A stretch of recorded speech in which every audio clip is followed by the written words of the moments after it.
Gary, then where do you draw the line in terms of the offences that would, the immunity would cover? I mean, so this is an alleged assault, quite a serious assault, but as you say, weighed up with international relations, maybe not a big deal in their eyes.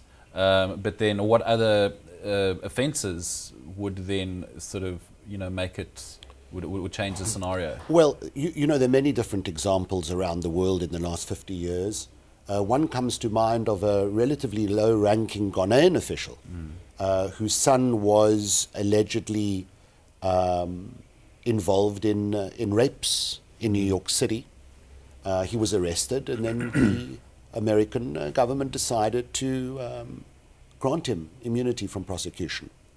Now, if Grace Mugabe had to have taken out a machine gun and sprayed a crowd of people with bullets and killed 35 innocent civilians, would that change things? Well, it would have been a very interesting exercise of discretion, and it is discretionary. Where do you draw the line? This is not Robert Mugabe doing this, this is his spouse doing it. And it would also probably add fuel to the fire to note that she might have come in on a civilian passport on private business. In this particular case, I don't know whether she came in on a diplomatic passport or a civilian passport, but she certainly didn't come into South Africa on official business. Apparently she came to have a medical exam. Yes. That's private.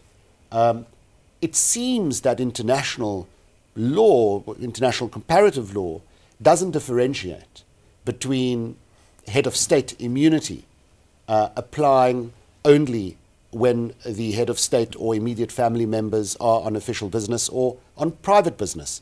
There's no distinction.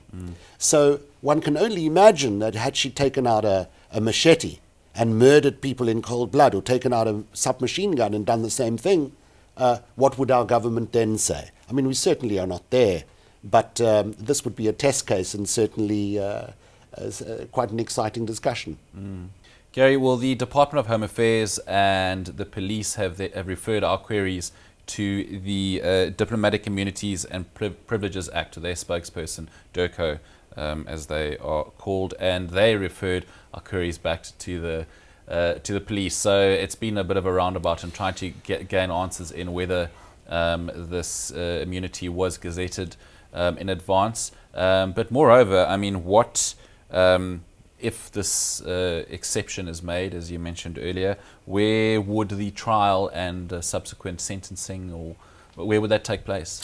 Well, you will remember when the Dalai Lama applied for his visa, the Minister of Home Affairs, who is the personage responsible for the granting of visas, in this case, to enable the Dalai Lama a number of years ago to attend Desmond Tutu's birthday, she began playing a tennis match with the Minister of International Relations.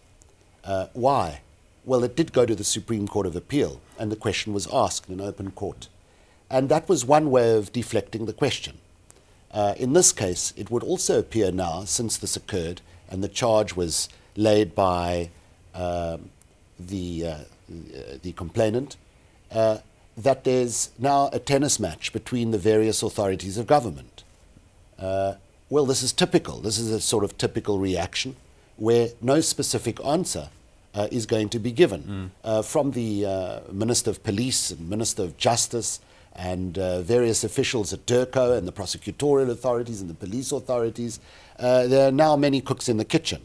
And this is sort of quite natural because no one wants to bind themselves to a specific answer on questions such as this, which have a direct bearing on diplomatic relations between Zimbabwe, a designated state in terms of our Extradition Act, and the South African executive. The relations between our president and Robert Mugabe are very strong, and our president has never really reacted to anything Mugabe has done in Zimbabwe, no matter how heinous. This should tell us something about the strength of those relations. And in this particular case, I think the way this is going to unfold, despite technical questions of diplomatic immunity, this will go away.